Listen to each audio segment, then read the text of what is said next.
You live to the current proceedings at South Sea, where the Independent Electoral and Boundaries Commission IEBC selection panel is continuing with the interviews for a third week in a row. Let's listen into the nominee. And that is enough. And in the interest of time, let me just return back to you, Chair. Thank you, sir. Thank you. I want to invite Carol to ask you some questions. Carol Nakituko, please. Thank you, Chair. Mheshimiwa. Good morning. Good morning. Good morning, Madam Caro. Yes. All right. So, what is, in your view, or your understanding of the mandate of the IEBC under Article 88(4) of the Constitution? Under Article 88, the mandate of the Electoral Commission mostly deals with the electoral cycle. It includes from the time of voter registration, voter education, voter verification,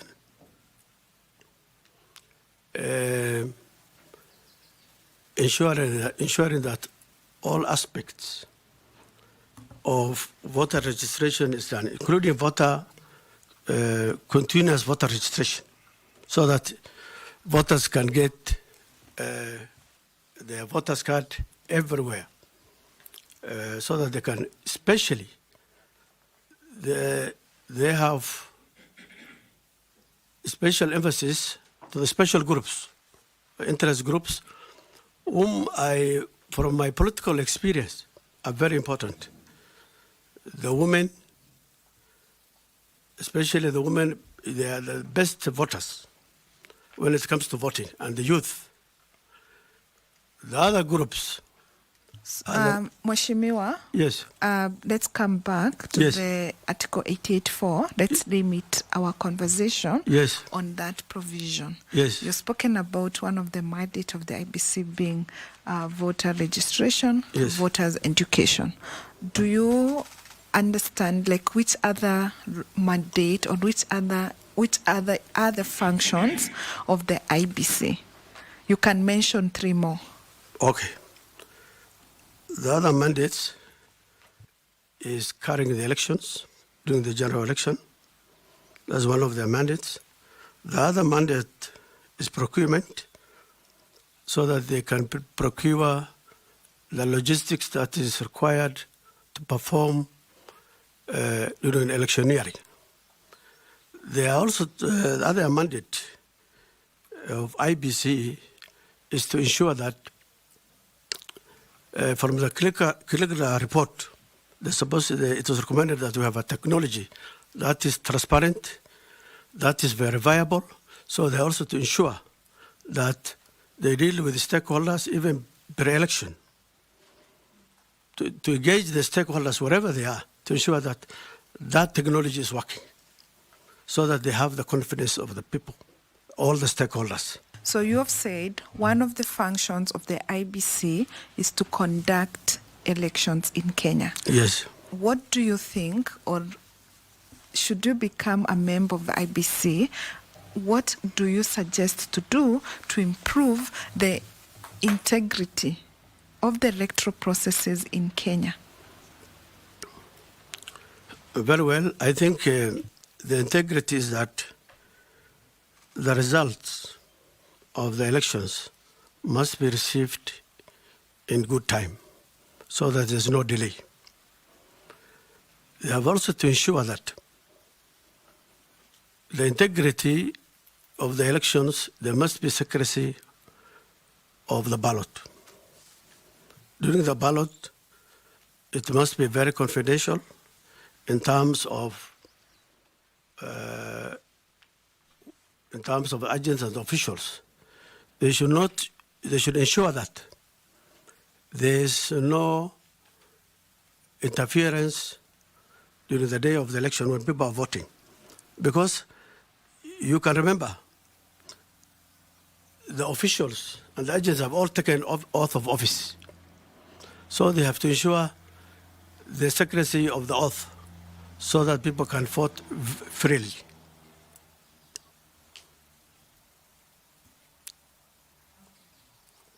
Thank you very much. I wish you well. Thank you, Chair. Very well. Thanks. Thank you, Madam. I want to invite FCS Koki Muli to ask you some questions. Koki, please. Thank you very much, Chair. Mheshimiwa Ali, Yes. for 18 years, you have been a consumer of services by IEBC. Yes. Now you are seeking to be a member of IEBC. Yes. And for those 18 years, you said you have also sued IEBC because of maybe something they have done which you didn't like. Yes. In terms of conducting elections. Yes. And we know the integrity and the legitimacy of the electoral process in Kenya actually depends fully on the conduct of political parties and candidates in an election. Yes. Unlike what is popularly believed that it is IEBC. IEBC is just an arbiter, or Yes. they supervise and conduct elections. Yes. Your experience, Yes. I would like you to identify 3 things that you have done as a candidate in the 18 years that have, number 1, disadvantaged or undermined the work of IEBC, and 3 things that you have done that have actually enhanced or supported or complemented the work of IEBC. So let's first discuss the 3 things as a politician, not you, Mheshimiwa, but generally people from that political divide, political parties, candidates. What do you do that undermine the work of IEBC? 3 things. Okay, and not what I supported with the IEBC. What undermined? That is the next after, but we start with the negative things. What I have done to undermine the IEBC? Not you, but political parties and candidates. Oh, political Because parties. you are clients and customers of IEBC. Yes. And you are the reason why elections actually do not succeed, or they fail, or they succeed. Oh, very well. So what are those 3 things that political parties and candidates do that actually undermine the work of IEBC? Okay, as I start with as a candidate. As candidates, I think there's political interference by the candidates in terms of favoring certain officials to be posted in a certain area. The other thing that undermines is that during the voting, some candidates, they still, after some time, 3 days or some days, you're supposed to be campaigning. So they continue campaigning. Either even in where the polling is taking place. The other thing is issue of bribery. Some of them, they think they do double registration. They think they will get more votes, not knowing that's an illegal. I think a lot of things happen that really undermines the integrity of IEBC. Thank you very much. And what are the 3 things that you do Yes. that can enhance the work of IEBC? And when you answer those 3 things that enhance the work of IEBC, please tell the panel how you will strengthen those 3 things if you are successful and you become a member of IEBC. Yes. I think one of the things I've done as a member of parliament to enhance the work of IEBC is can we say, civic education. I've been going around before even, or during the election, during the voter registration, very flank areas everywhere to ensure people register without the input of the IEBC. In that way, I was helping political rights and universal suffrage. That is one. Two, I was helping the IEBC is that in very far marginalized areas where IEBC could not reach, we have been taking voter education and telling people it's time for registration at our own expense. Can you come and register? The other thing we've been trying to help is to go to people with special needs, like people who are disabled, to ensure that we go to the institutions so that they register as voters, so that they are not left out. Other thing, very important things, is to engage the youth. And a lot of times, youths have been defensionalized. They have been not been voting. Majority of them have been left out because of IDs. So we're making sure to go our way to the people who deal with the registration of ID cards, to ensure that youth get ID cards. And in that way, we're helping the IEBC so that we have more people registering. Thank you very much, Mheshimiwa. Just one more follow-up question. Should you be successful, what specific actions are you going to propose or to undertake to strengthen these three things at IEBC? These three positive things that help IEBC. One, I come from a very rural area. We enhance increasing more polling stations so that we can reach the people in helping the right people to vote.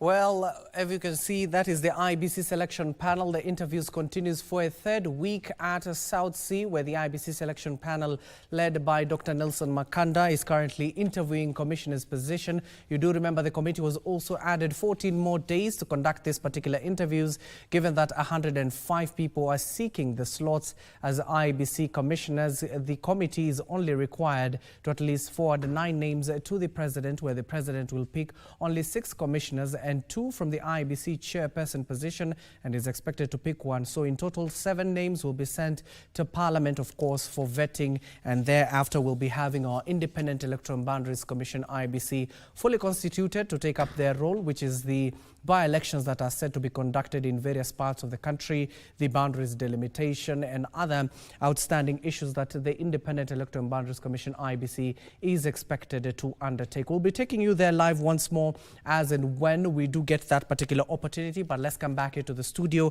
and introduce my guests at this hour. We can even start with the IEBC selection panel. What are their views since the session started last month? Also, you can talk to us on our social media platforms at KBC Channel 1 and at Abdiaziz Hashim 2. Now joining us this morning, familiar faces, Dr. Isaac Hassan, a policy and governance expert. Also next to him is Sami Meli, a political analyst.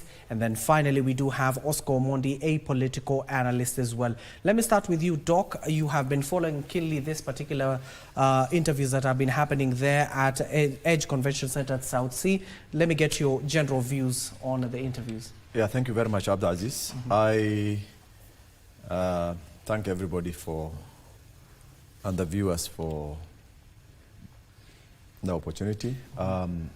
I think for the last 2 weeks, we have been having closely every day, with the exception of the weekends, interviews going on our TVs, and mainly the contentious commission, IEBC, which we suspected that if this continue up to today without having commissioners, then we are likely to go into constitutional crisis. And of course, the 2027 election will be at stake. Coming to the interviews, I think like any other interview, it has ups and downs. You'll see some critics from different quarters supporting or underscoring individual candidates. But as I said earlier on, interviews are not examinations. Interviews is to check an individual whether he understands the task ahead of him and the value he will add into the institutions he's been interviewed for. On that note, you will find others who are well established in their understanding of the role, and you will find others who are Kenyans, normal Kenyans, who are looking for jobs, but perhaps they are not, they are not significantly proving that they understand the role they are bidding for. But generally, I think the panelists are also slightly biased in some cases, where you will find some of the people are driven to be asked political questions. You know, political questions in an institution like IEBC, other than probably being asked how are you going to balance a situation where there is a political crisis and it is IEBC to make the decision, that probably is something that can lead someone to give a proper answer. But it looks like sometimes they're also overwhelmed, and they start asking some critics questions which are similar to critics. But I tend to think now everything is going on, it's shaping. If you ask the public opinion, they know who will be their commissioners. If you ask some of us, we know who are likely to be the commissioners. But again, the bottom line remains with the political wing, who has all ensured that their interests are addressed. And that's why the panel is collected from different quarters to make sure that balancing is achieved in the appointment of the commissioners. So I tend to think the commissioners, the only time we are able to say that this specific person has been picked on merit or not is when the panelists submit the final list or recommendation to the president. And that's the right time for us to say, hey, I thought this was much composed, and this was much experienced, this was much realistic for him to be or her to be given this position. But until then, let's assume these are still panelists searching for commissioners, and we hope that they search for the best commissioners that will going to serve the interest of Kenyans during the electionary process, but not interest of politicians who will not going to benefit the society, as we have seen in many of politicians. Okay. Melly, your thoughts? Yeah, the IEBC interviews have been going on so well. As Daktari has said it, at some point you would see panelists smiling back at the candidates. They look like they're asking friendly questions, and to others they become tough on them. I thought their previous experiences in other commissions or in other institutions may not be relevant, especially to how they handle IEBC.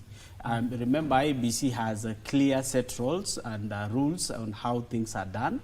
The 7 commissioners coming into office and their chair will usher in a new phase in Kenya, whereby since the last general election, we have not had a functional commission. And remember, IEBC cannot function on its own with the secretariat in place. Remember, the secretariat is there, but the commissioners are not there. This will guarantee the constituencies and the wards that don't have representation at the moment. Remember, if this thing is dragged the way it is going and seeking extensions and extensions, it will make, it becomes unfair to some people who don't have representation. We need this concluded as soon as possible. The functional IEBC, remember, there is the recruitment of voters, which should take effect, the revision of the voters register, removing the dead voters and replacing them with the young people. I was expecting, since this was a position that was, there are several positions that were vacant. The Gen Z who are saying that they are learned, they should have applied, even if it is trying, and get shortlisted. Remember, around, more people applied, but a few are chosen. Even though the bar is set high by the Constitution, and the subsequent rules on who can chair, who can be a member of the commission. But I know that trying is not bad for those young people, because we should have seen them doing the interviews. But mainly point of correction, because yes, they said there is a case where 3 petitioners have moved to court. They were saying that they had applied. In terms of the shortlisting, perhaps they couldn't qualify, especially on the expertise and the experience they have. Remember, even if you are learned and you have not experienced, you have not shown your expertise in a certain field where you have practically done it. You see, we don't want trial and error. At the end of the day, in 2027, we have problems, especially when announcing election results. Remember, this is the heart of the nation, where actually IEBC is actually second best commission, whereby it makes decisions that affect directly the life of Kenyans. By the way they conduct their elections. They can either build this country and or destroy it in the way they handle things. Remember, the young people also are agitating for a fresh start in this country, or a better leadership. And therefore, the formation of IEBC and the reconstitution of it should give us the best of the best, people with good attitude, especially and a team, people who will work as a team. In as much as I said their experience is not very necessary, the attitude that somebody comes to a workplace or to a commission is very important, to see even their temperaments, if they are the people, or the people, are they people who can marshal a team, or are we going to see a Cherera 4 break away from the same commission that we are constituting? So remember, even from the 7 who will be appointed, there will be a deputy or a vice chair that will come from the 7. So it gives us a very clear roadmap to what we are going to expect in 2027. But for now, let's wish them well. The commission or the team that is selecting or the team that is selecting or interviewing them should be objective in their roles. They should not bring their friends on board. They should bring the most qualified Kenyan, and a Kenyan who can lead a commission.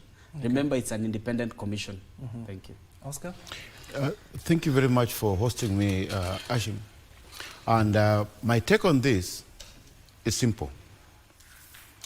Public reputation, public trust on this institution has been a big challenge.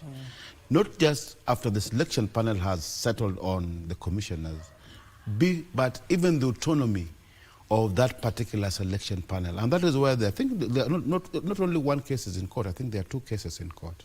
And you know, even from the start, we took a long time to establish this panel, reason being of political bickering and politicization of this process. So the fact that the process is politicized, it brings a lot of challenges to perception of the outcome. Already, you know very well that people in opposition has also said that there's a problem with this particular system. So the public trust, the reputation of the process is already in danger. That one we can never run away from. The fact that there are challenges, there are court cases and all these things, and the reputation of any institution, so long as it's personalized or informalized, and the informal goes on so much as opposed to the formal. So it brings problem to the reputation of the entire process, the way it is. Secondly, I realize that also this process has not really attracted many experts per se. Reason being, you know, for example, you have your reputation, you are doing your career, and you have a very good career in your life. Then you go into IEBC, like for example, the Cherera 4, they went there and for only 6 months, and their reputation was destroyed because of getting into this apoliticized institution. So many people of high expertise will shy away from getting into IEBC because of the politicization of the processes and whatever happens there. You know, people who've had probably very good careers, whatever they were, the likes of Isaac Hassan when he became chairman of IEBC. Today, if you see his face, you don't see the legal profession from him. You see the IEBC that, you know, the late Chebukati, who was just buried, I think, 1 month ago. He died when his reputation was in tatters. Not because probably he was not a very professional career man in his legal profession that he practiced before, but he served as a chairman of IEBC, which was a politicized institution, which whatever was carried at IEBC was mostly stuff to do with informalization and localization of the bickering, political bickering that goes on in the country. And now, where we it's not even a Kenyan problem only. Mostly it is even an African problem where we don't really institutionalize our governance processes. Everything should be as per policies of the institution. But when we make the informal become so important and so vital as opposed to the institutional framework, institutional policies, then it's like we're throwing chaff into everything else. So we throw away the institution and we localize politics and we personalize everything and we informalize all the processes in governance, even including of the electoral commission. If you go back to what Kriegler had put in place, why did we end up with post-election violence in 2007? Have we ever gone back to that document to check and did everything as part of the letter, what Kriegler had suggested? Not really. And now the trust in this electoral process, in this electoral panel, from the choice of the panel to the person they're going to choose. Already if the foundation has challenges, the building definitely will have challenges, and you know the opposition has really said that, okay, there's a problem, the people are going to be appointed, we don't agree. Okay. But Doc, let me come back to you. Given that you've just heard what Oscar is talking about, it is true. We have seen professionals from doctors, lawyers, even chief magistrates who are appearing before, even former registrars are appearing before this particular panel. So why are they attracted to this particular institution with those numerous cases Oscar's just enumerated, that there are commissioners, former commissioners, who are not even living in the country right now? Others fled the country, others were reputations were, what Oscar is saying, are in tatters. Why then go seek this particular position? I think first it is Kenyan, as a Kenyan, it is your right for any position that is on offer to apply if you think you are qualified, because the qualifications are set very clearly on the advert on who they are looking for. Number two, you'll realize that there are political interests that pushes who applies for such positions and who is shortlisted. For example, you realize that some of the people who have been asked to go and apply as a result of advice from either certain political wing or certain government officials. Meaning then, you cannot independently just apply and get this position. That has been a tricky thing in the process of appointing commissioners and any other independent officers in this country. So the challenge is that we must have someone who pushes us to secure that position. Meaning then, the president sometimes is subjected to balancing those equations, the interest of other quarters. And that's why you realize that some people who probably never wanted to apply has been forced to, that you ask, can you go and apply, we will look for this position for you, and you're going to address our interest. So the base of the number of people who have applied for the position is increased so that individual interest groups have an opportunity to have one of theirs in that commission. That could be one. Secondly, I mean, independent commissions in the country are best employees. They have much better packages than any other civil service jobs. As much as they are not very stable positions, they are not very reliable positions. But if all goes well and you complete your term, then that's a very good job as a career. And of course, you realize that some professionals will also want to experience such a task that is actually an uphill task to deliver. They are supposed to look at the electioneering process. They are supposed to conduct elections, both general elections, by-elections, and etc. They are supposed to review boundaries. Boundary review is a mandate of IEBC. They are supposed to look at issues related to voter registrations in preparations for elections. They are supposed to be providing accurate results, ensuring that there are accurate results in the process of election. Accuracy in terms of significantly commissioners' results does not necessarily translate to the one they always announce at Bomas.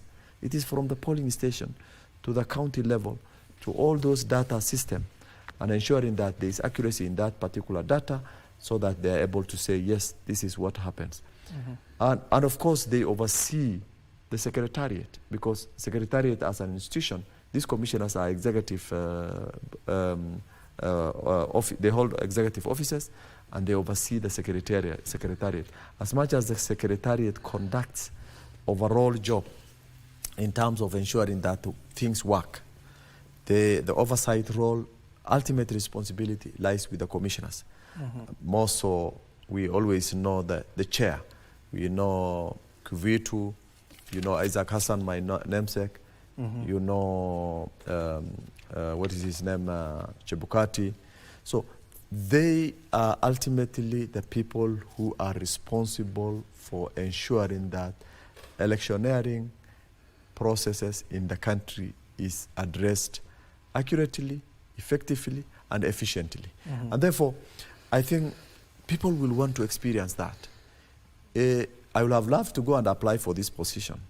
Although I'm interested in politics, and therefore once you go into IEBC, the Constitution does not allow you to exit IEBC and vie for a seat like any other commissions or run any other position. This will subject you to stay out of election system for 5 years. You are not actually, after you exit, you are not actually allowed to vie for any seat until 5 years elapses. Because you are conversant largely with the election process. You are likely to influence your colleagues whom you have left behind, and therefore the element of biasness will always come. So for transparency to happen, then it means then we must keep away. You must keep away from that process of being a candidate to be elected for a position. Therefore, there are various reasons as to why other people will apply. Others, they have no job, so they only want to have a job. And that's why you see them in the interviews. They're being interviewed. They have revised significantly, but this position requires a wider mindset. You may not find a question, professional question that you will be asked. Can you tell us this ABCD? No.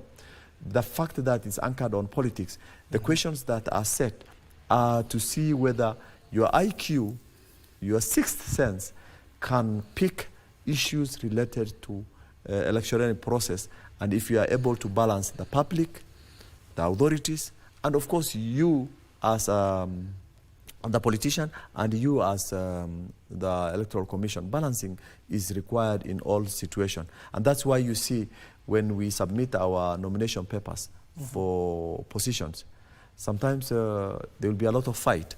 Sometimes we want people, you know, sometimes it looks like we do not understand our role, because you find people have been cleared for elections.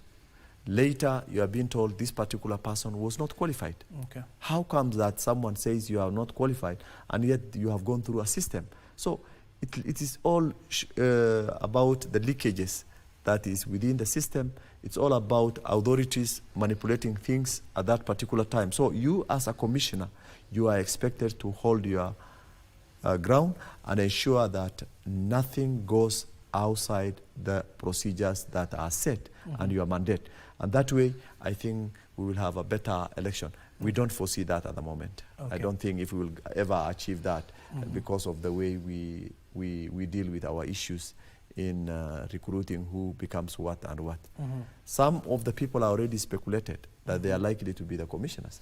I mean, the interviews are going on, and we see on social media we see on Bunge la Wananchi, we see on some discussions at the boardrooms or even at the hotels, people saying, this will be the commissioner, this will be the other one, this will be the chair. So these are things that gives people queries, or what do I call it? They give you a bit of mistrust among the, among the panelists, because it comes from them. It doesn't come outside. No one will ever want to speculate things until there's certain leakages, whether it is true or false, from someone who is closer to the system. Meli, with that in mind, then how can we expect the next chair of IEBC as well as the commissioners to be independent ahead of the polls? If they stick to the constitution and do their constitutional mandate, in as much as the process is political, you remember these are stagnated just because there are political parties that were not happy with the selection panel, and they were not happy, they want to be included. And therefore, most of these commissioners come in with political interest also. If we were to look at our constitution and the mandate it gives IEBC, much of the political manipulation, perhaps the appointees or the people who are seconding the commissioners who are doing interviews, their interest may not come out other than the appointment of their person, because at the end of the day, it is Kenyans who will make a decision. Remember the transparency that was there in the last election, whereby you could even see the forms online. You could compare with what you had in the polling station, if it is that exactly what you have. So the only way they can do this is ensure that there is transparency. We should be able to see the results coming through from the polling stations all the way to the county tallying centers, all the way to the national, being as transparent as possible. And if possible, they should come up with tamper-proof systems. And that will exalt them, because if their bosses would expect them to do something, they'll just tell them, look at the system. The system, we cannot manipulate the system. You see, that is an easier way other than doing a crooked way. In as much as also Daktari here has said that the reasons why people apply for this seat, I think some having retired from other commissions, having retired from judiciary, having retired from the other jobs, they would want to come to a job that has a job security. You know, the commissioners cannot just be kicked or removed from office anytime without a proper procedure. They also looking at the hefty packs, as you see, you had. Some of the salaries those commissioners will be earning, perhaps they have never earned in the other jobs they were doing. So just like any other human being, you'd want something better than you did before, or something more. Some are even looking for more challenging tasks. For example, the registrar of judiciary, Madam Ahmadi, perhaps she could say, I handled judiciary, can I try this other commission also? And finally, as we said, those people were, anyone who applied must not have run for election in the past 5 years, and at the same time should not have participated in any political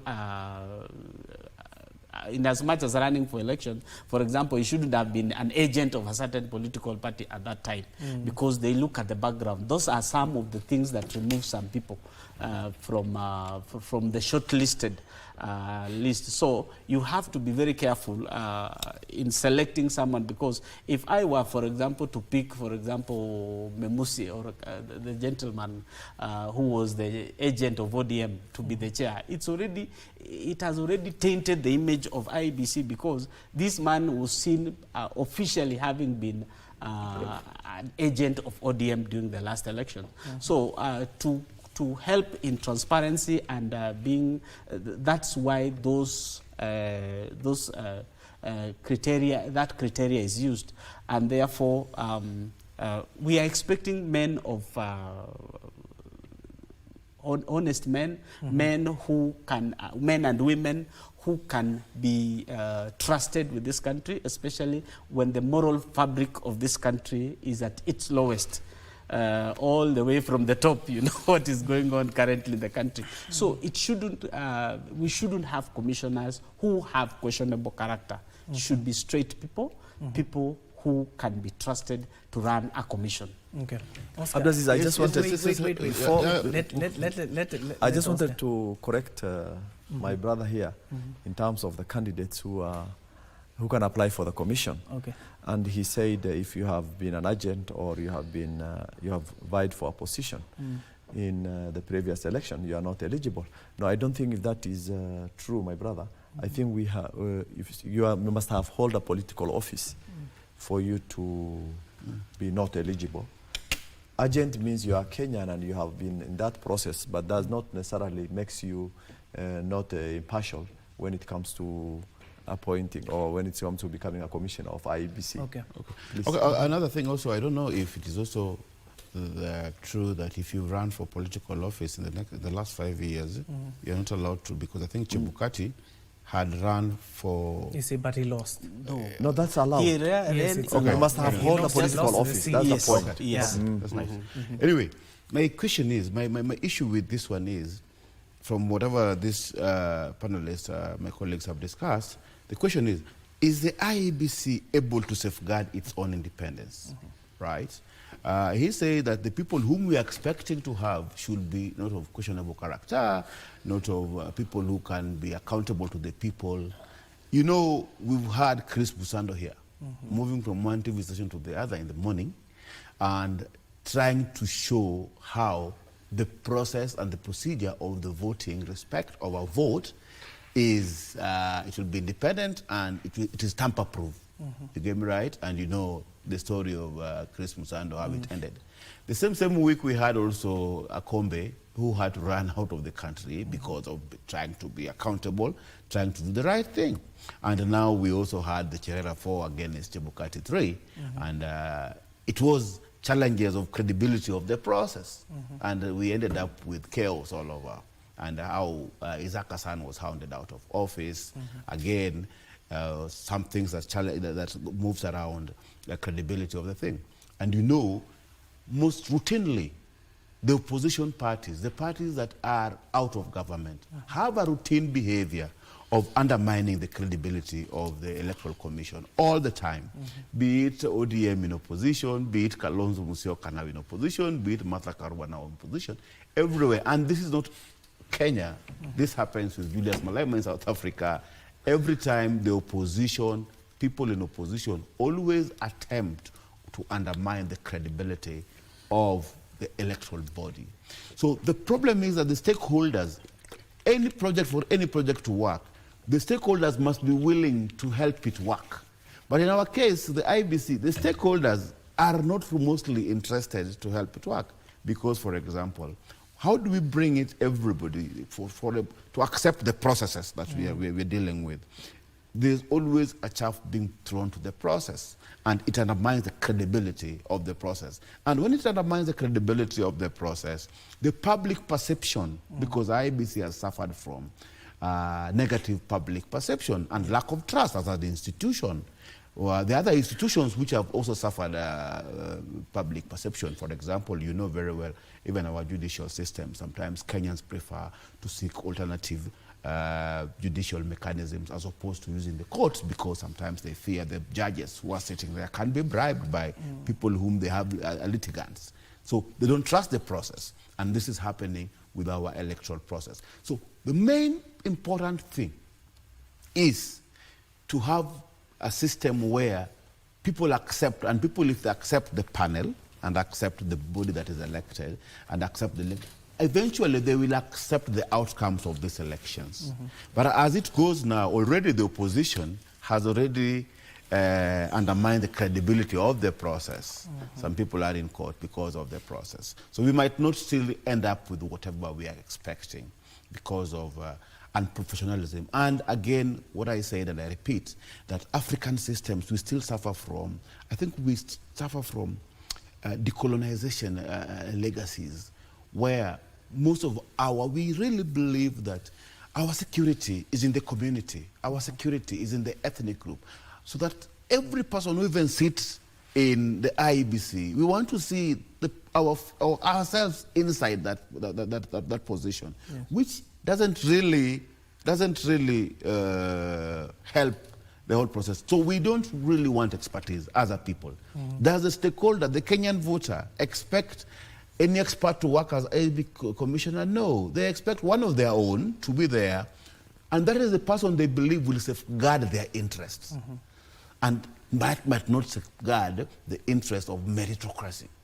So, and in all institutions, for example, I will tell you, the PSS that were appointed, I think 2 weeks ago, they were public, the public governance minister, I think, announced position for PSS. And people applied, and they were shortlisted.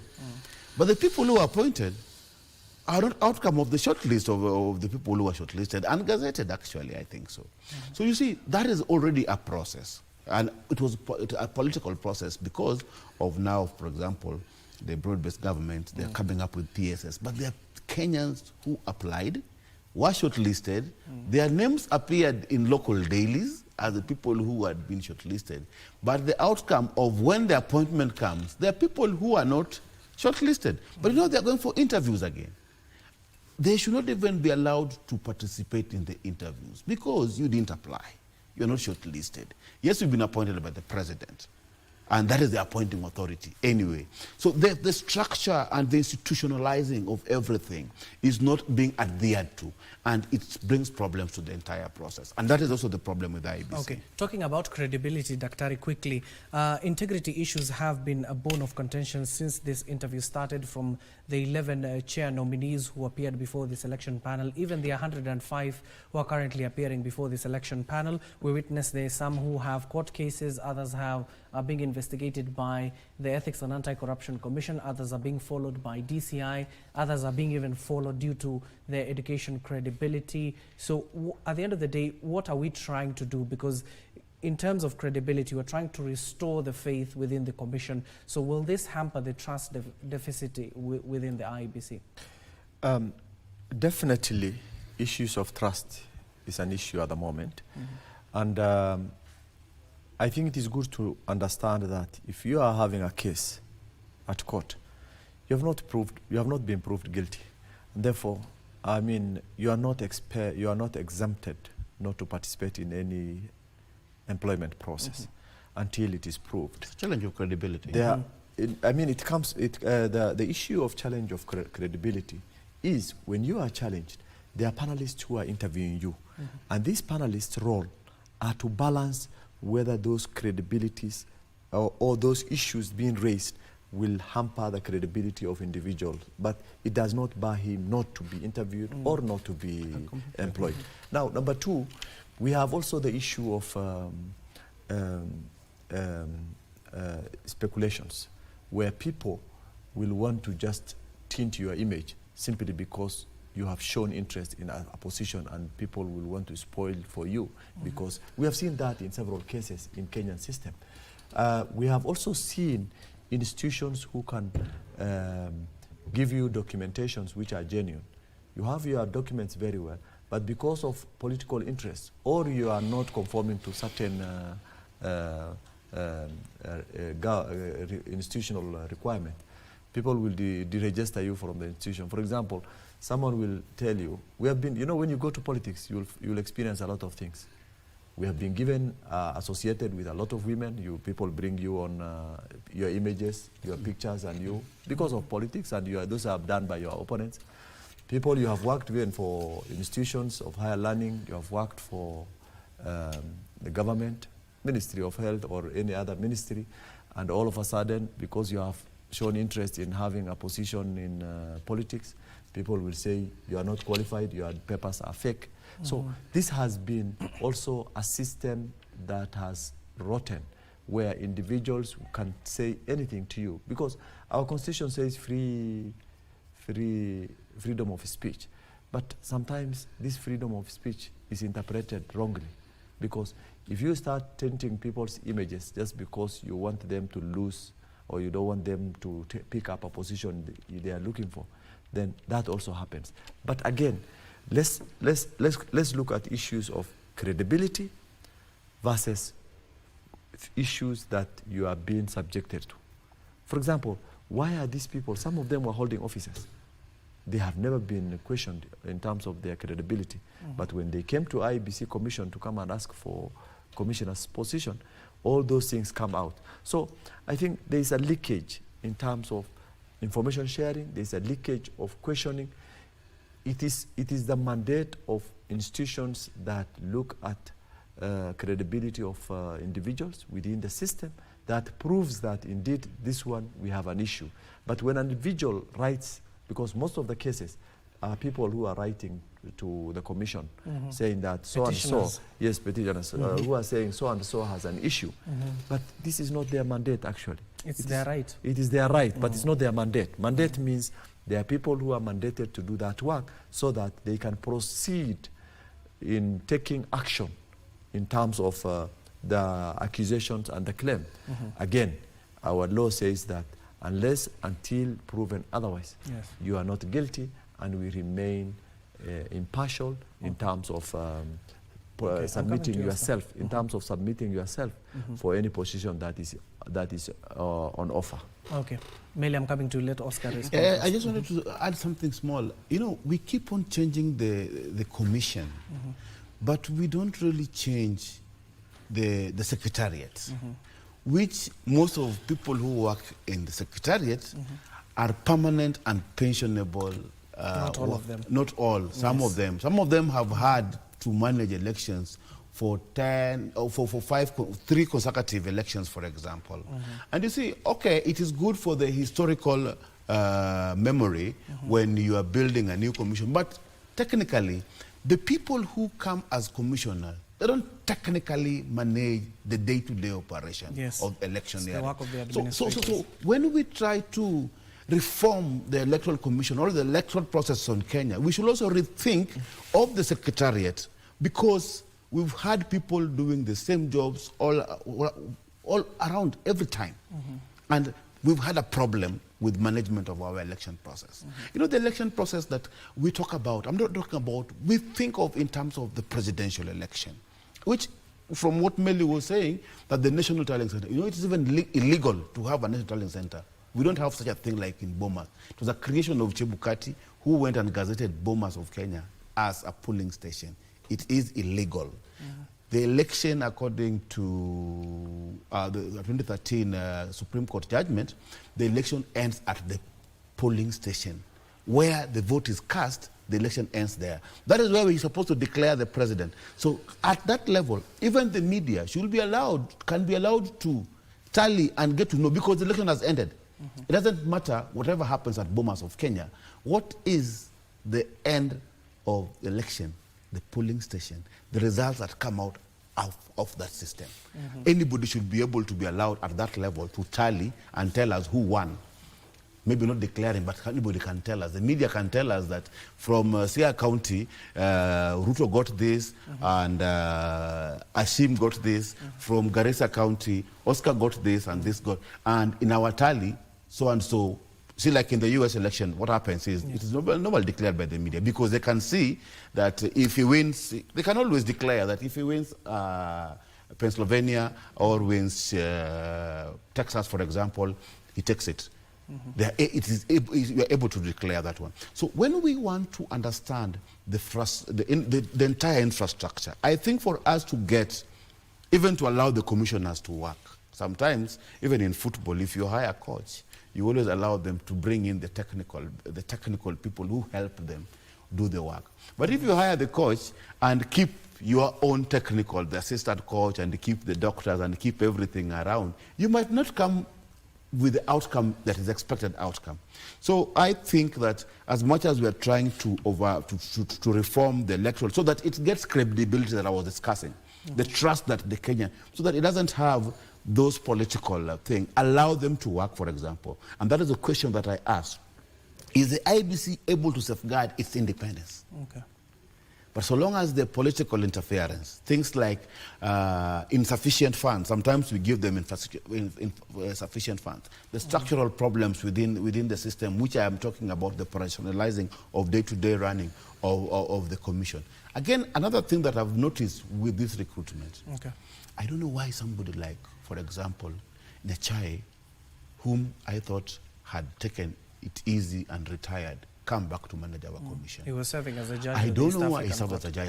I completely agree. But he's been given a lot of chances and he's done his best.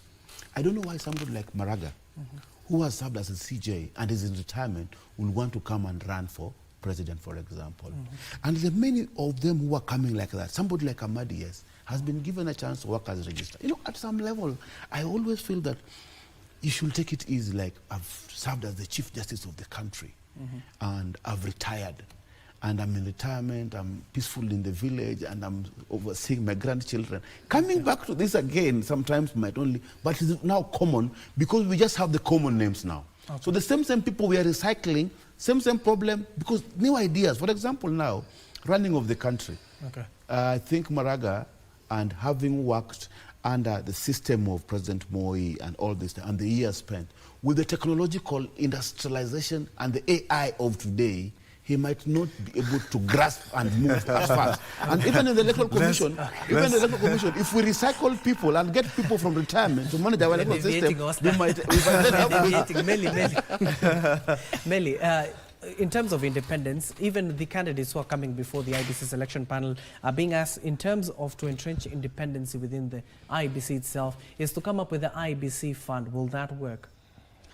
The IEBC fund, you'd see IEBC every electioneering year is begging. It's asking, today we need this, tomorrow we need this. They should be able to project by the time we get to 2027. We need this much to have spent this much. In the financial year 2025, 2026, we need this for the budget. We need that. But it cannot function without the commissioners in place. Even though, if you look at the secretariat itself, where it's headed by the CEO, Hussein Marjan Hussein, or Marjan Hussein Marjan, he has 2 deputies in that sector, 9 directors, 24 managers, and 47 county managers, 290 constituency coordinator. So it is already constituted, but it cannot function without the commissioners in place. Dr. Ria was talking about, actually Oscar was talking about the allegations. In as much as there are allegations against you, that are coming and your independence is somehow, the proof of guilt is in the courts.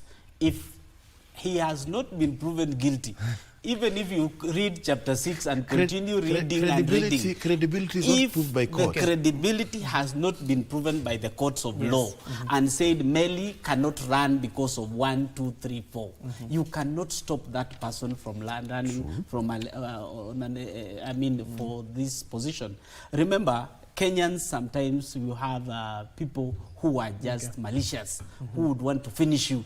And they can come up with as much, including AI-generated videos and AI-generated photos of you in bed somewhere. So, quickly, for them, as we say, perhaps the bombers is not legal. It was a way of the commission showing some transparency so that you all see what they are doing. Imagine if whatever was done in 2022 was done in a closed room, and then the Cherera go to wherever they are going, and the commissioner appeared, the chairman appeared alone, or with the 3 commissioners, for example.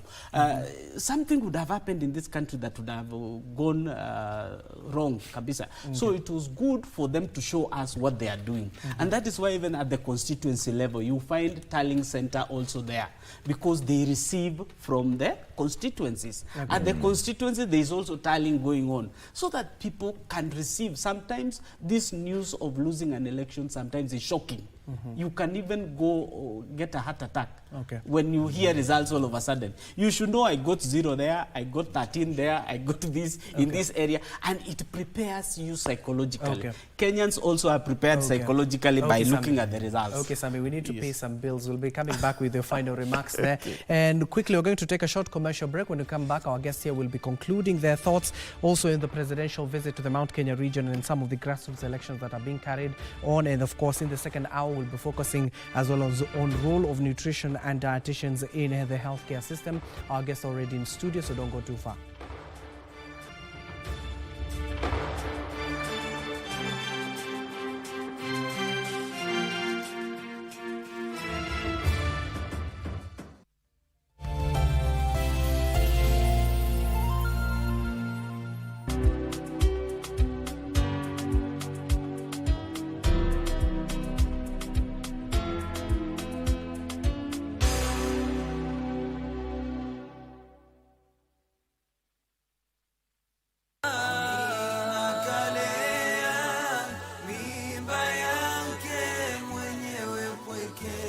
Usafi umegawanyika sampuli mbili.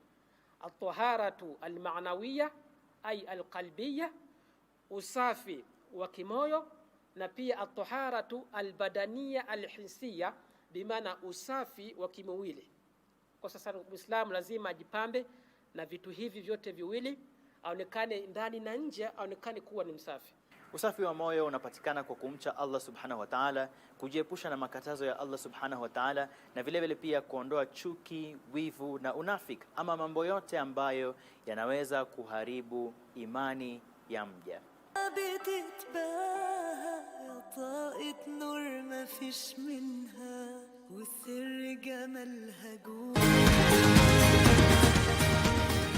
Wellness is important in our daily lives, so that instead of just surviving, we should be thriving. Ways to prevent a stroke or heart attack is for you to know what conditions you have by regular checkup. People don't know they have hypertension. People don't know they have diabetes. I was pre-diabetic. I was afraid of getting lifestyle diseases because I come from a family that has lifestyle diseases. How do you know if your cough is due to a serious condition? We'll have some answers. Stay well and strive to make every day a healthy day.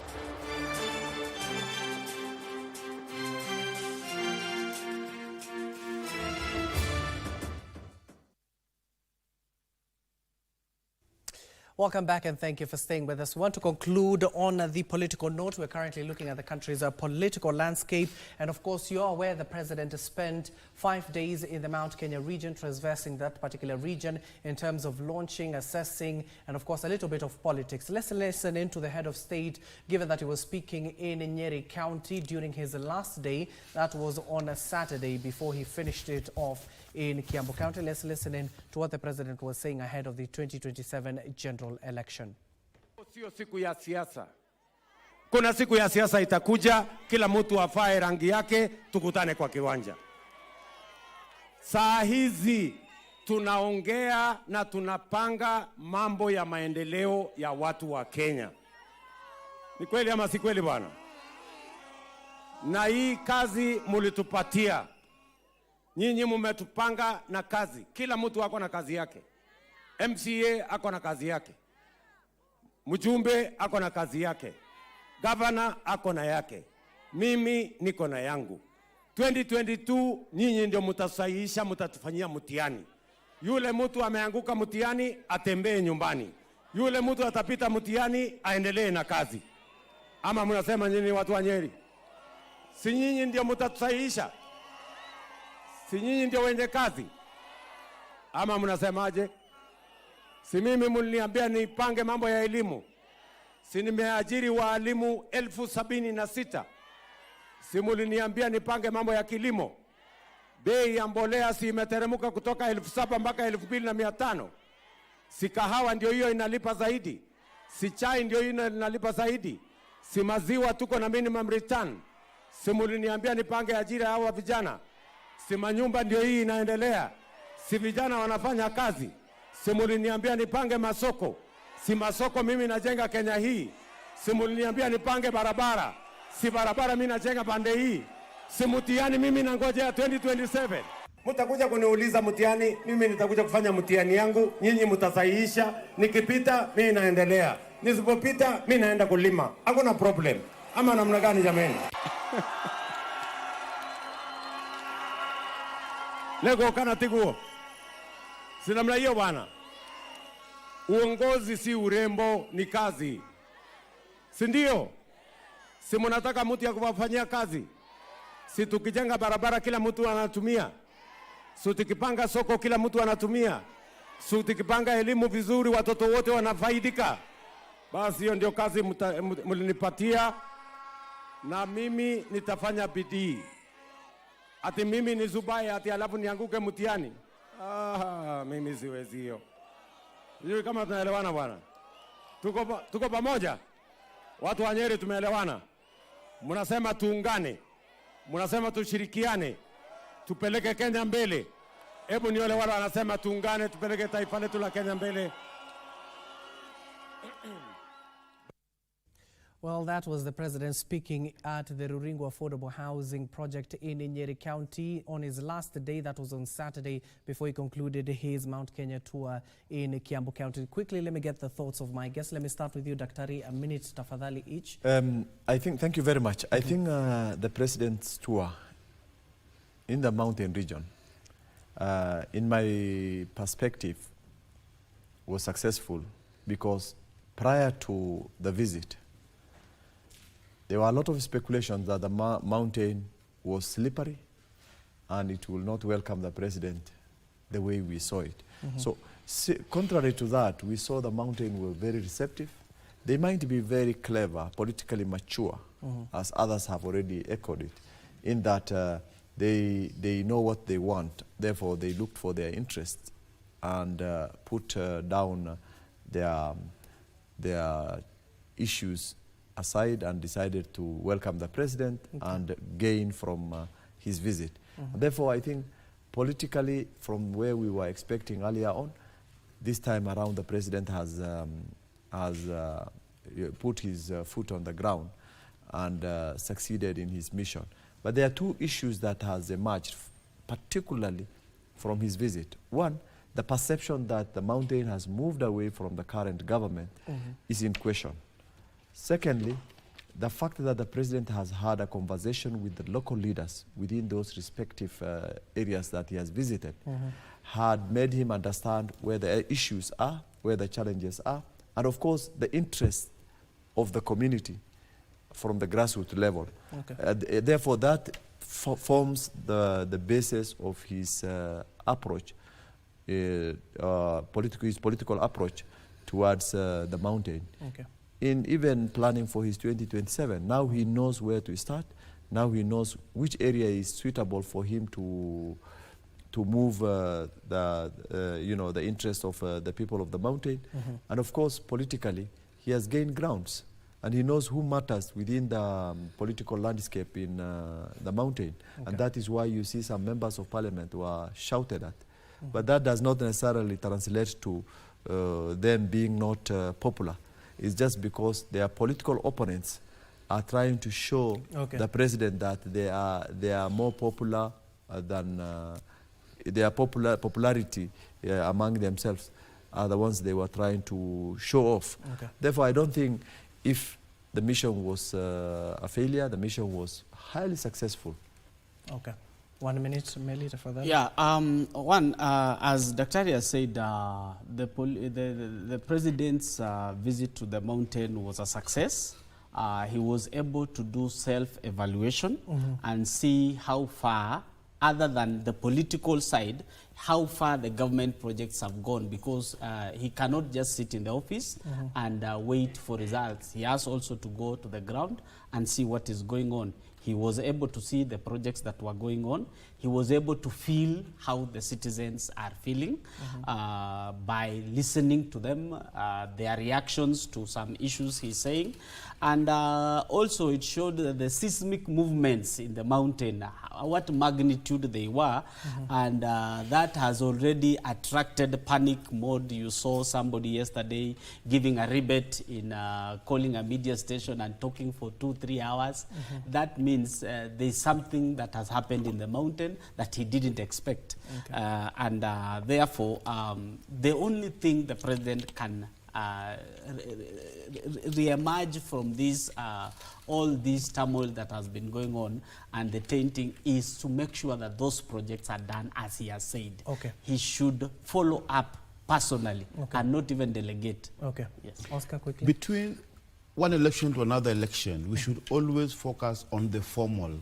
African states, African politics, Kenyan states, as a state, Kenyan politics, we normally feel or we normally see the informal being more vital than the formal.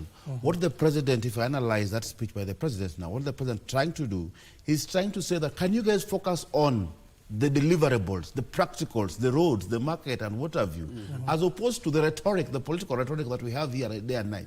But again, it is him who is the president who should take leadership so that he drives the country from the informal talk to deliverables, so that we don't have a continuous politicization and political rhetoric 5 years down the line at the expense of deliverables, of development, of institutions. That is why I said that the institutionalization of the state should be the first, foremost important thing.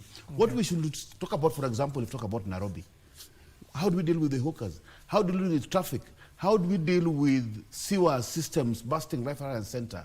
But now we mostly focus on the political rhetoric of the day, which is the informal thing, which is a disgrace. Thank you so much. That has been my panel for this morning. That is Dr. Isaac Hassan, a policy and governance expert, Sami Meli, as well as political analyst, and also Oscar Omondi, a political analyst. Gentlemen, thank you for joining us. Of course, there are other topics we were to discuss in terms of the grassroots elections for the Orange Democratic Movement, ODM, that started on Monday. And of course, in the western part and in Nyanza region, they have been chaotic, where even 3 people were injured and rushed to the Homa Bay teaching referral hospital, and some are still nursing wounds in various parts of the country. But in other instances, like in Migori, it went on well. Mombasa will be carrying out its grassroots election on Wednesday. And of course, we need to take a look at the cabinet. And when we come back, we'll be focusing on the role of nutritionists and dietitians in Kenya's healthcare system. Already my guest, that is George Omolo, who is the founder and the president of the Kenya Nutrition and Dietist Students Association. Also, Stephen Arnold, the treasurer of the Kenya Nutrition and Dietetics Students Association, are also here with me in a studio. But let's take a look at the cabinet. We're looking at Beth Mugo. Beth Mugo was born at Ishaweri Village, Gatundu, Kiambu County. She lived with her parents and siblings in an extended family that included the founding father of Kenya, Mzee Jomo Kenyatta. Mugo pursued her elementary education at Kahugoine and Ngende primary schools in the present-day Gatundu South constituency before proceeding to Mambere in Kikuyu, Kiambu County. She joined Kambui Teachers College in 1956, where she acquired a National Teacher's Certificate in 1957. She served as headmistress at Kiganjo Primary School from 1958 to 1959. In 1959, following her getting married, Mugo left for the USA to pursue further studies. She was a beneficiary of the Airlift Africa project, pioneered by Tom Mboya and Julius Gikonyo in collaboration with the former president of the US, J.F. Kennedy. While in the US, Mugo studied for a diploma in business management from Goldie Beacom College in Delaware. She joined Voice of Kenya, now the Kenya Broadcasting Corporation, where she held various top positions between 1964 and 1970. Her first attempt to join Parliament was in 1992 under the umbrella of Kibaki's party, the Democratic Party, of which she was one of the founder members and the only woman in the interim National Executive Committee when DP was founded. However, in 1992 elections, there was strong support for the Forum for the Restoration of Democracy Asili for the Asili Party in Nairobi and central Kenya. She did not make it to parliament that year. In the 1997 general election, she contested on a Social Democratic Party ticket, a party whose presidential candidate was Charity Ngilu. Although the rest of Nairobi was united under DP, she won the Dagoretti parliamentary seat with a landslide, becoming the first woman to be elected to parliament in Kenya's capital. The 1997 elections culminated in a record 9 women members of parliament. Women MPs came together and established the Kenya Women Parliamentary Group, with Mugo becoming the founding chairperson for the group. She was again overwhelmingly elected to parliament in 2002 on a NAC ticket and appointed an assistant minister for tourism and wildlife. She was later moved to the Ministry of Education as an assistant minister in charge of basic education. Much later in 2005, while serving as an assistant minister for education, she went back to the USA to study for an executive education program at Harvard University. The program specialized in leadership and development in managing political and economic reform. Her passion for women's empowerment is apparent in her career even before she became a politician. She successfully defended her parliamentary seat on a Party of National Unity ticket in 2007. John Carrier, the Orange Democratic Movement candidate, filed a petition against her re-election. The petition was later dismissed with a court ruling that voting and counting of votes was free and fair. After elections, Kibaki named Mugo Cabinet Minister for Health and Sanitation in the Government of National Unity. Her last position in PNU was the National Chairperson of the PNU Women Committee and the patron of the PNU Alliance that brought together PNU, Kalonzo Musyoka's ODM Kenya, and other PNU affiliate parties in the coalition government. As Minister for Public Health and Sanitation, Mugo steered initiatives aimed at disease prevention and control, reduction of maternal and child mortality, and taking healthcare services closer to the population. In 2007 to 2013, she served as Member of Parliament for Dagoretti South constituency. She was nominated as Senator in 2017. Mugo, a breast cancer survivor, embodies stoicism, resilience, and unyielding pursuit for women's empowerment. Jackie Wambiru, the Thank you, Wambiru, for the cabinet. Now you know how she served in that particular cabinet. Now, coming back here to studio, we're focusing on the role of nutritionists and dietitians in the healthcare system. I do have the leadership of the Kenya Nutrition and Dietetics Students Association. We do have the founder and the president, who is George Omolo, also the treasurer, Stephen Arnold. Let me start with you, George. Welcome to our set. Is this your first time, first of all? This is my first time in KBC Studios. Okay, welcome. So let me start with that particular question. Why is this important? Why should we focus on our nutrition and diets right now? It's actually very, very important because currently, you see, much of our focus is put on curative, medication and those kind of things, but we are moving to preventive way of managing of diseases and conditions. So we don't want people to get to a point where they have to be cured, but we want to prevent the situation before it gets worse. And that is what the role that nutritionists do play, preventive. And it's very important because currently if you look at even malnutrition cases, about 18% of Kenyan children below the age of 5 are suffering from stunting. Even if you even look at obesity cases, about 10% of modern women are suffering from obesity. But see, all these conditions are conditions which are well managed by a nutritionist. But if they're not recognized, if their input is not, put into, it's not given the importance it deserves, then we have a nation that will still continue suffering. So we need them to be integrated in the healthcare system.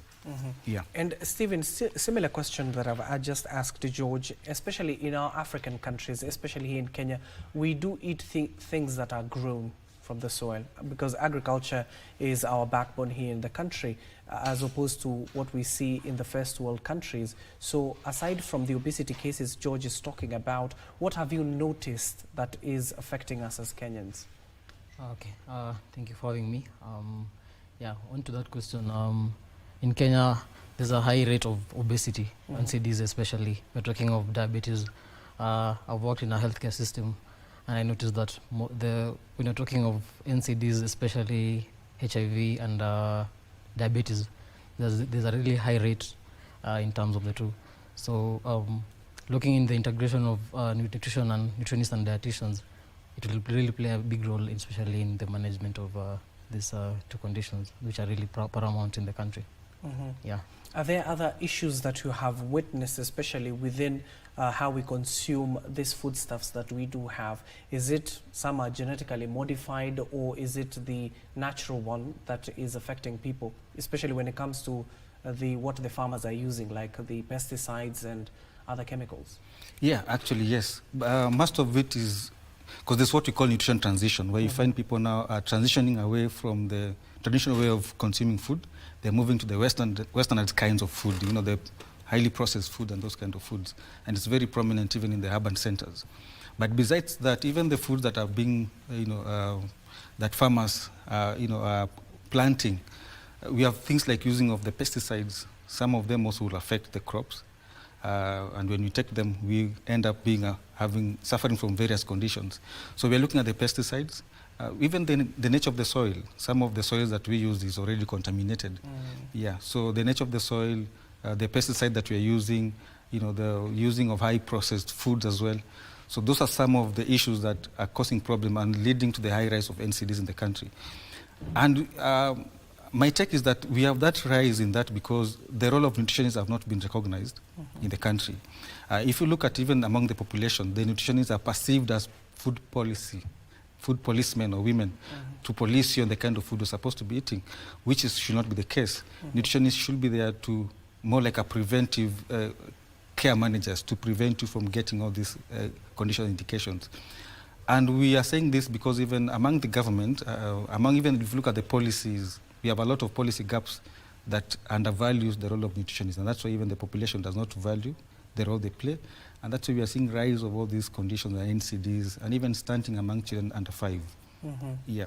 And especially for your institution here, how have you tried to ensure that those gaps that are witnessed, how do you plug those gaps and address some of those concerns that Kenyans are raising, that some of them even do not know nutritionists are in this country?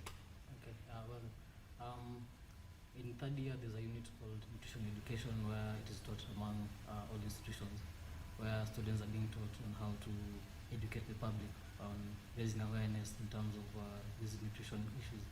So, for example, for my case, we were taken to Githurai in Kiambu, and we were able to talk to the public about raising awareness on how nutrition plays a role, especially in terms of food safety and healthcare systems in their health as an individual.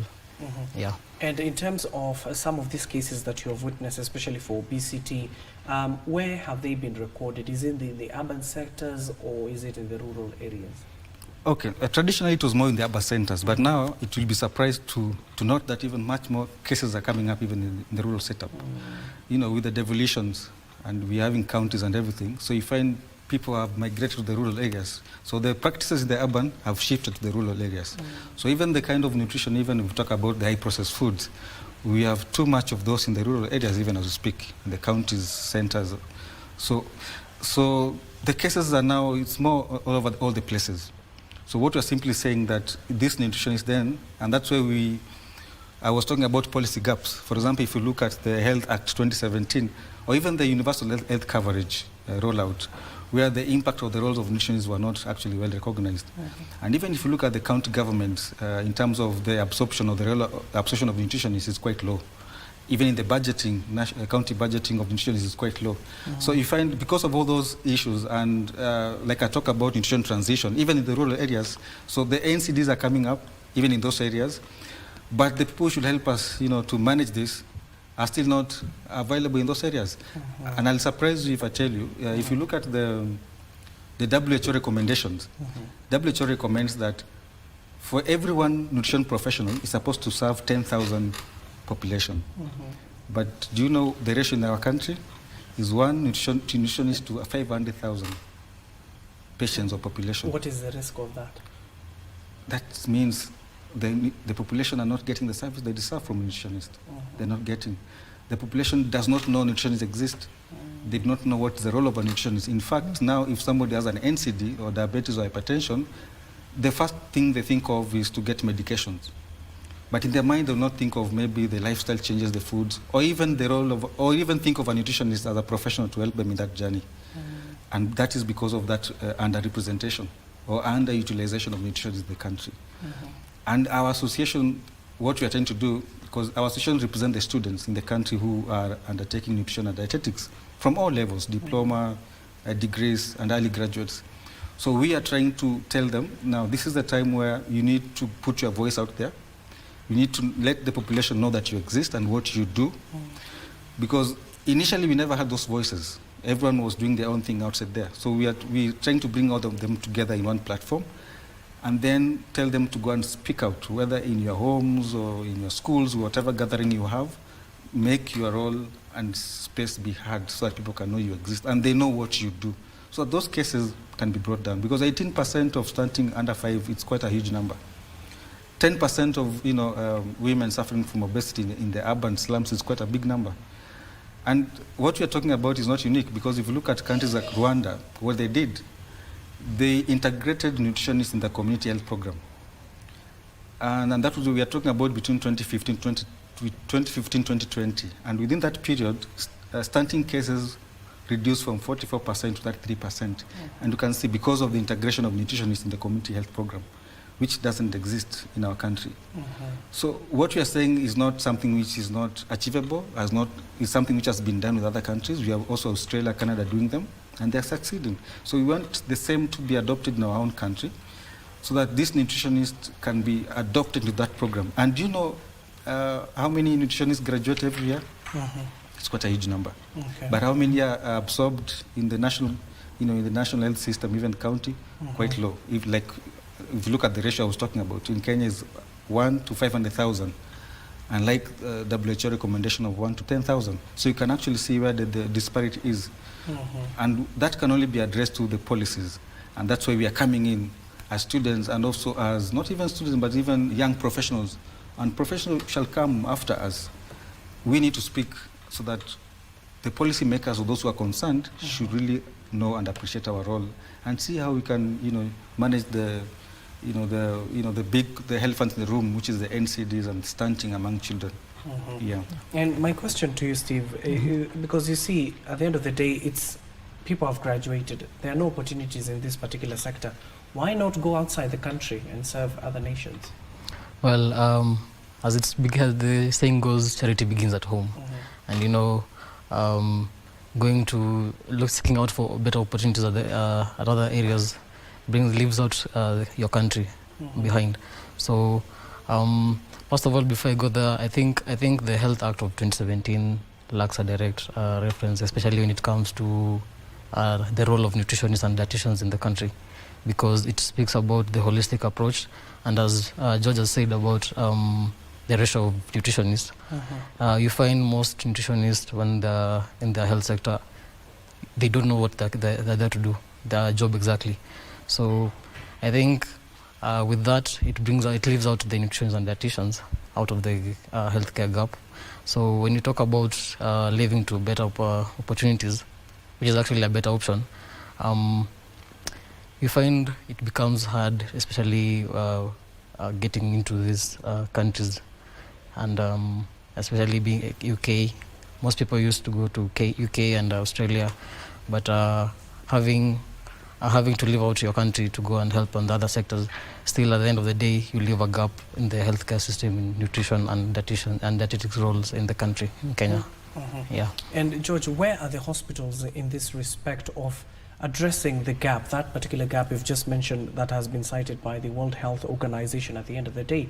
And also, is it easier for you to start your own clinic as a nutritionist? Well, okay, if asking about where are the hospitals are, they are there. We have, national hospitals, the county, the level 6 up to the level 2.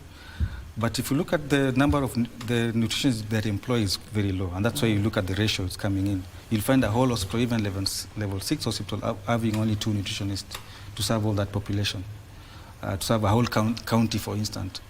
And that is not enough. That's why the ratio is coming from 1 to 500,000. As you can see, that's a big problem. And then you're asking if nutritionists can start their own clinic. Yes, they can. But is everyone has an access to capital to do that? Not everyone. Not majority will have the capital to start a nutrition clinic because, again, it's capital intensive. And besides being capital intensive, and also we are talking about the population not being aware of the role of a nutritionist. You may start a clinic, but then who will you serve? If the population does not know your role, does not know you exist, they only think of you as a food policy or a food police person or a woman, they won't even come and see you. So that's why we are saying we need, of course, the institutions of higher learning, we need the government, the Minister of Health. We also need, of course, the media and associations like ourselves to be able to talk to the public, let them know that we do exist, what do we do, how we can help the patient, and what is our role actually in the healthcare space. So that when person has, the NCDs, for instance, we are talking about hypertension, diabetes, even cancer, then they know they can see a nutritionist to help them manage, to have dietary interventions before they scale it up to medications, for instance. Or before you get to a point where you are suffering from an NCD, try preventive, work with the nutritionist, seek a nutritionist to take you through the journey, then scale it up to, medication and such. But that cannot happen if there is no public campaign on awareness and what is of letting the public know what is the actual role of a nutritionist in the healthcare space. Yeah. And Stephen, given that you've talked about some of the challenges, especially the Health Act, you've talked about lack of awareness. So what have you done as an institution to reach out even to the Ministry of Health, given that you see that's the umbrella body for all the health sectors here in the country? Or do you have any other umbrella body that you report to as an institution? Okay. Well, we have a union that covers for nutrition and dietitians. It's called KUNAD. However, I think maybe they still need to up the game, but we are coming there. Yeah. So through the union, there's the people who are supposed to cover for the nutritionists and the dietitians challenges that we're having. However, with cancer, as taking it all right now, as the fact that you're still students and you're covering a large scope in the healthcare of nutrition, it means in a few months or years we are going to change it. Yeah.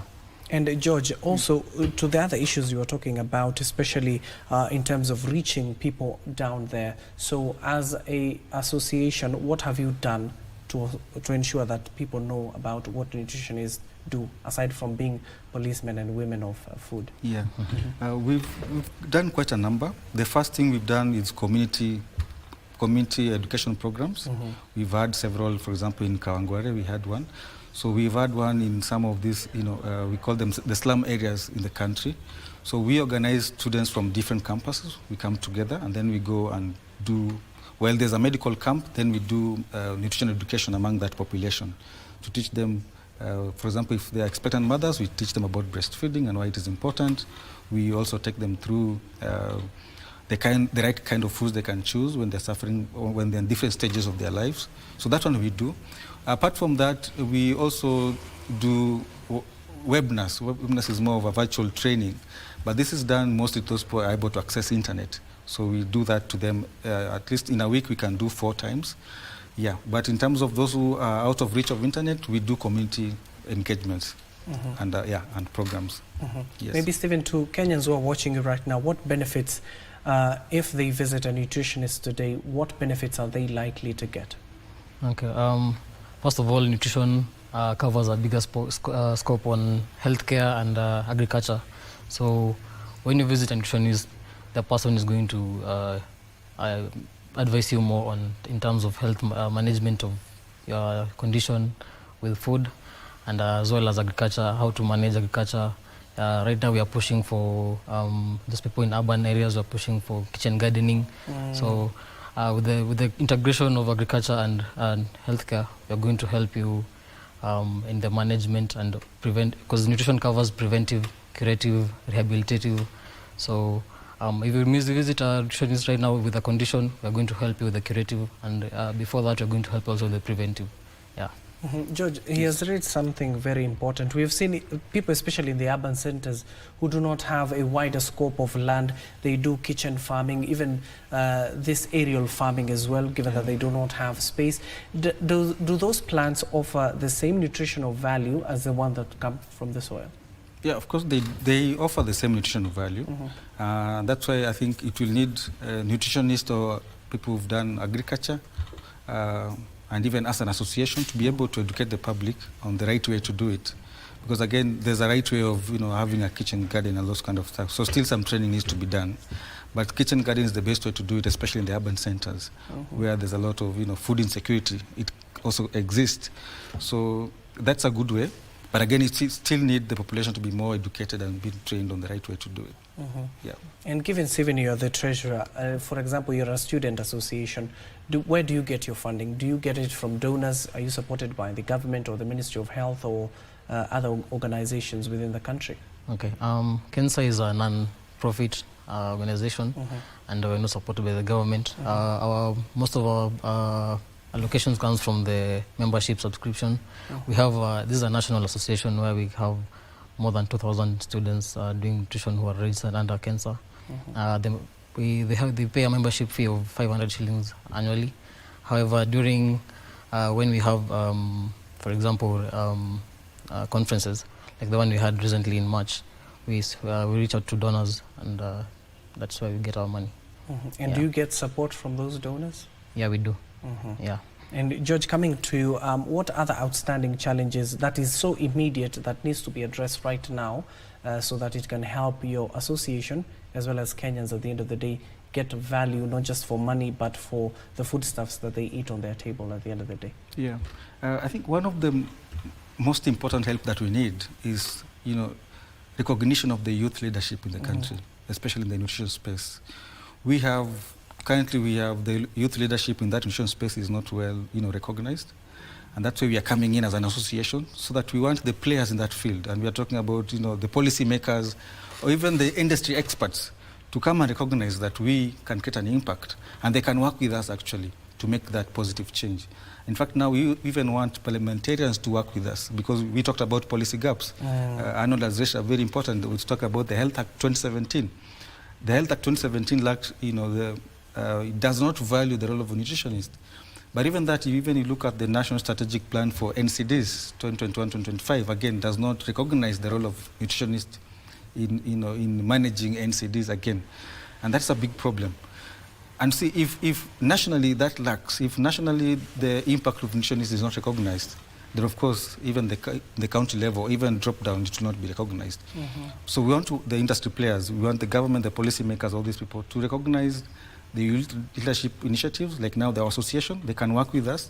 And since we are in school, we are leading people in school who are, they are very bright. They have come up with better policies or better ways to do these things.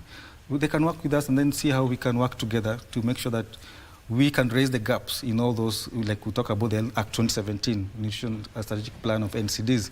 We can identify the gaps and then see how we can work together to bring a positive change in the health sector as far as nutrition is concerned. Yeah. And Arnold, you do know that we're in the planting season, the rains are here with us, farmers are getting fertilizers. What recommendations, even if you're an association for students, what advice have you given farmers around you? Well, when we're talking of farming, food security is a really essential tool in nutrition. And covering we're looking at crops that are able to yield good amount of produce at the end of the season. So we're trying to encourage farmers to plant seasonal crops, especially maximize on the current weather. So maize is actually the best option for now because that is our staple food as a country. Yeah, so advising Kenyans to put more effort on the on agriculture is a really essential tool in terms of food security, which really translates back to nutrition and dietetics. Yeah. And George, given that necessity at the end of the day is the mother of invention, are we seeing nutritionists, given that you know more about the plants that are being planted in the country, the nutritional values it gives, are we seeing students even venturing? Because agriculture, young people in this country have been accused of not venturing into agricultural sector. So are we seeing students even venturing into that particular sector despite awaiting to be employed in this particular nutrition sector? Yeah, actually there's a shift towards that because, like I said, because of the undervalue of the nutritionists or under-representation or even under-recognition has made students now to think out of the box. And we have majority now who are diverting to that direction of, engaging to smart farming. And it's helping as they wait for opportunities to come. It may come, may not come, but it has, changed or shifted into other ways of doing things. So we have a lot of students who are engaging in smart farming, even into agricultural production and all these things. Yeah. So in a way, it's a good thing in a way, but see that it's only a few who shifted, but majority have not yet shifted. Majority still does not have land to cultivate and to practice all this that they're learning in school. So our interest is to serve the majority, not actually the minority.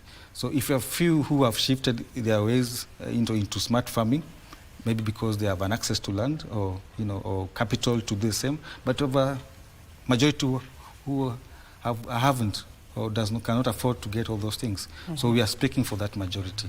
And the only way to do it is want nutritionists to be recognized in the policies, in the healthcare system, because once they're recognized and the policies are changed, the majority will be absorbed and then the population will gain. Yeah. Let me give you each a turn to make your final remarks. Let me start with you, Arnold, your final remarks, and to the Kenyans who are watching you right now, and to the people who are seeking to become nutritionists in this particular sector. Are there options? Okay, yeah, there are options. Anyone, especially those who are done with high school, nutrition and dietetics is a really important course to do, since it's a really strong backbone in terms of the healthcare system of the Kenya. And healthcare, nutrition has a really important role in the government. So, yeah. George, your final remarks? Yeah, my final remark, what I would say is that we have countries within East Africa who have done well when they integrated nutritionists in the community health programs. We have Rwanda, it's a classical case we can give, and we can also do the same.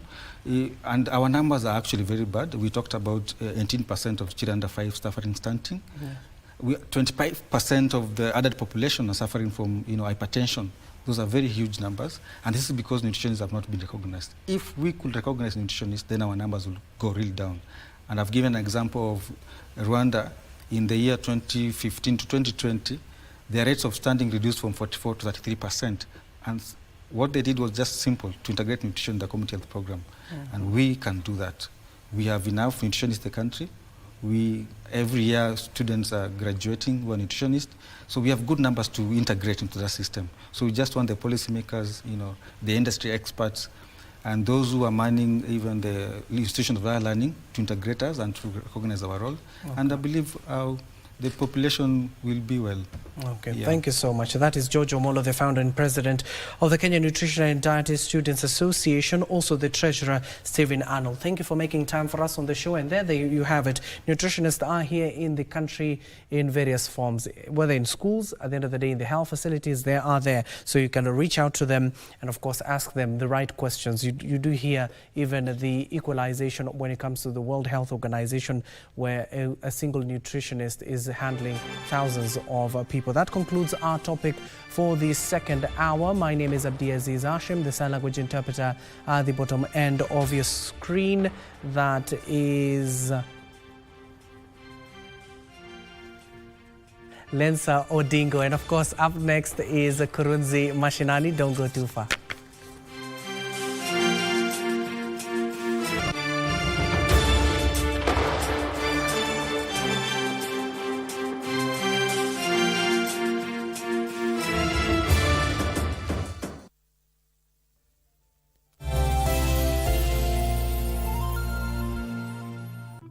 A robot as a personal chauffeur, a self-driving truck, or a remote-controlled rental car? Is this what the traffic of tomorrow looks like? Mobility of the future, now on Shift.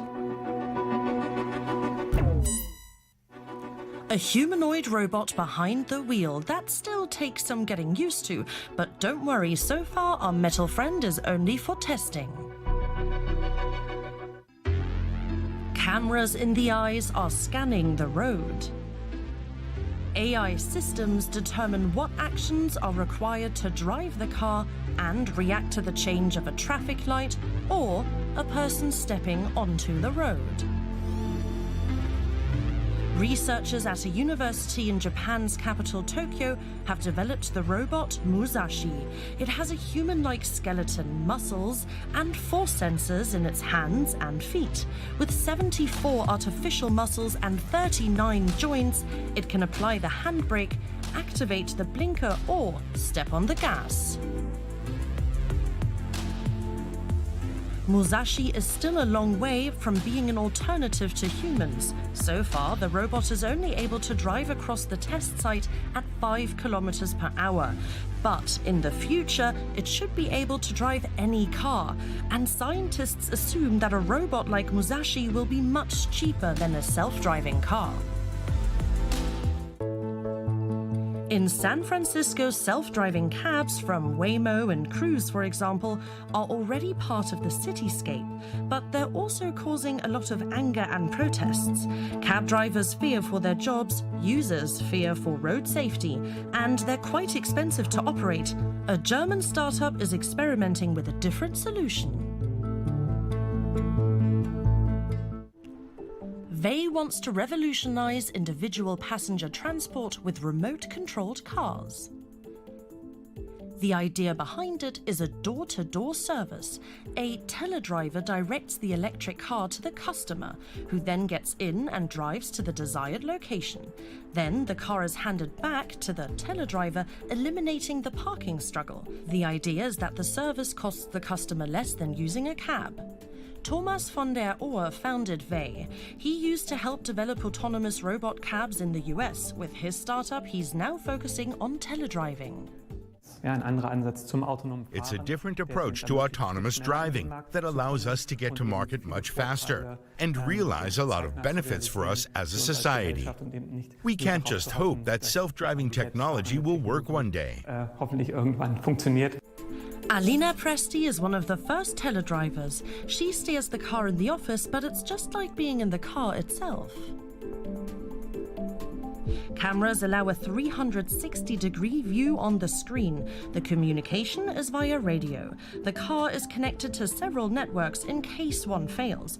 In an emergency, Presti can stop the car with a button. Teledriving is just like normal driving, she says. It's like I'm right there. We have microphones installed on the car, and I can hear the sounds of an ambulance coming or the police driving by. I hear it all through my headphones. Vey still has to wait for commercial use in Germany. In the US, however, electric vehicles can already be ordered by app in the Las Vegas metropolitan area. What Vey is doing with cars for private transport, another German startup wants to achieve for the logistics sector. A practical test is already underway at the port of Muuga in Estonia. And right there, the vans from the startup Fernride already drive autonomously 80% of the time. Only when loading and unloading does a teledriver take over for the delicate moves. That's how they can monitor up to 4 trucks at the same time.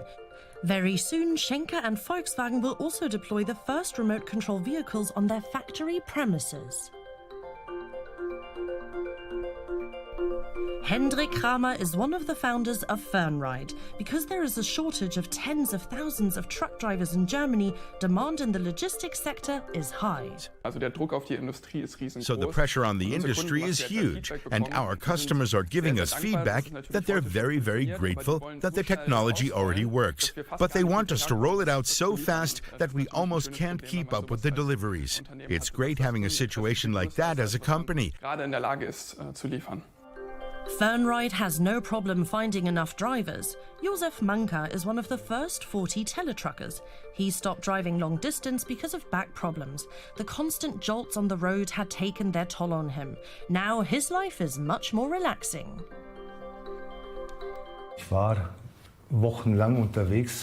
I was on the road alone in the truck for weeks at a time.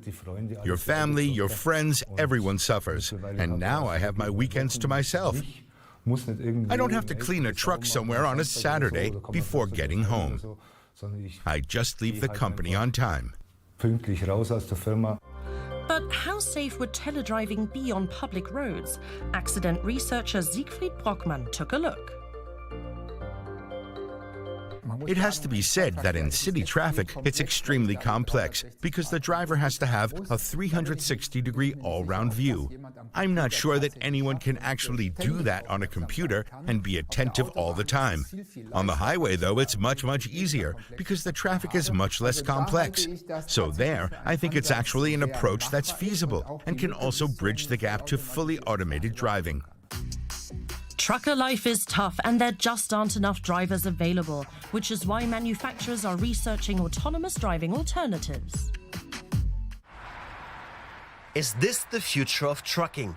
On a short stretch of Germany's Autobahn A9 just north of Munich, the Atlas L4 is making its rounds pretty much by itself.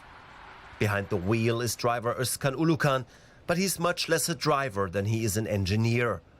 One of a small group at truck manufacturer MAN. Their goal, to have the 40-ton behemoth log miles without a human on board. Errors out and autopilot.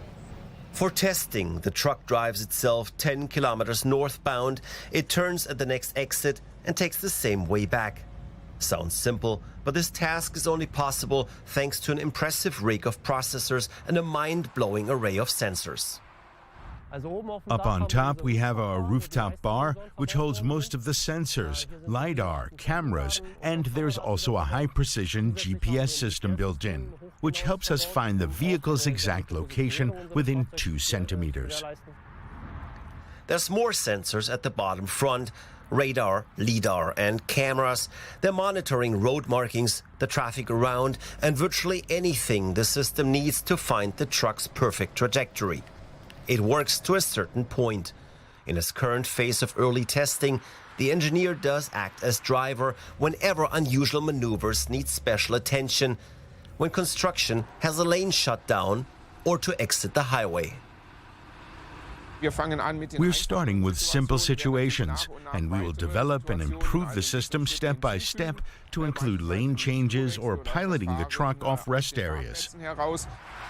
Once perfected, MAN sees enormous potential for autonomous trucking. Interest in the project is huge because in Germany we're seen a bit as trailblazers. We're developing the whole thing, developing it safely with a number of laws, rules and regulations already in place, and we do believe that we can scale the technology and enter other global markets, including the US and China. The company has invested millions on a long-term bet that the shipping sector simply won't have enough truckers to keep going as it has been for decades. Autonomous vehicles could relieve the sector and take care of long-distance hauling. Truckers could afford to work closer to home, servicing shorter routes off the highway. Of course, not everyone is happy to have driverless trucks take to the road. I find this difficult. I'm worried. Nobody knows if the computer or whatever is behind autonomous driving, if they can really do it. In some situations, there have been accidents. I can't really see this happen. On the safety side, I'm not so worried. After all, our current trucks already have a lot of safety assistance built in, including lane keeping assistance, forward collision warning, and so much more. It's fantastic. It lessens the risk of human errors on the driver's side. If they could combine autonomous driving with electric engines, it would be even better. Meanwhile, for MAN, highway trucking is merely the beginning of the autonomous revolution.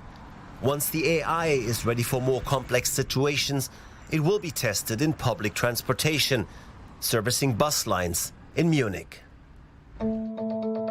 In South Korea, things have already progressed. Autonomous buses and safety drivers are already being used in regular services there, so far only at night. But passengers who dare to use the service do not have to pay for it during the test phase. The world's first late-night self-driving bus. While Seoul is no stranger to driverless vehicles, these buses are the first to operate overnight for public transport. I noticed a signboard in front of the bus indicating that it is a self-driving bus. At first, I was quite scared, but I think it's not as bad as I thought. The autonomous buses have been connecting Seoul's busiest neighborhoods Hongdae and Dongdaemun since December 2023. Safety is the top priority. Passengers aren't allowed to stand and must fasten their seatbelts once seated.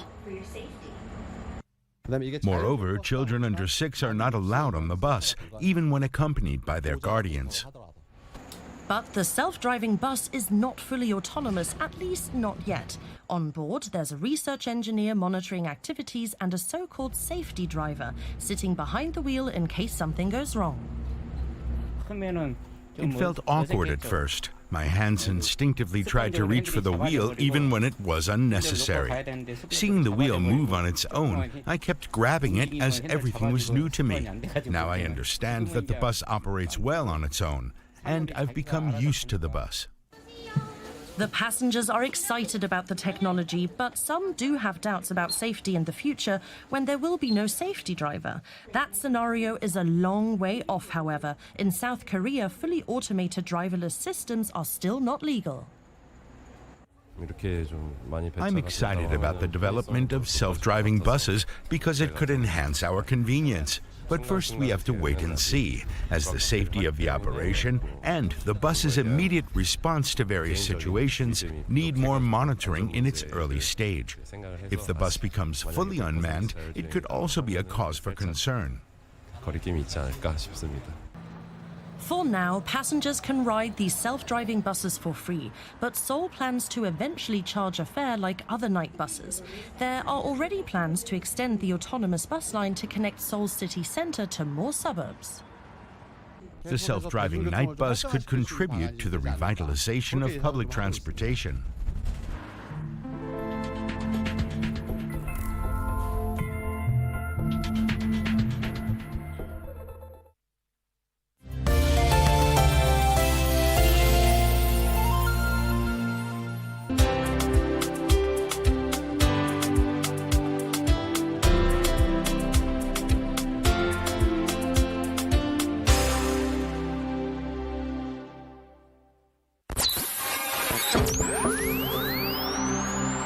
Pindi tunapowasha vifaa vyetu, tunapata fursa ya kutangamana na wasikilizaji wetu. Karibu sana thĩinĩ wa tabarĩra ya Rwiga. Tunapeperusha utangazaji uliobobea katika habari, nĩ ũndũ wa macio na mangĩ maingĩ, burudani, nĩ harĩa tũkoragwo tũkĩigua nyĩmbo mwaki nyĩmbo hot, na hamasisho la kiroho. Usiachwe nyuma. Jiunge nasi kwa safari ya kufana katika 99.5 FM. Shoro FM.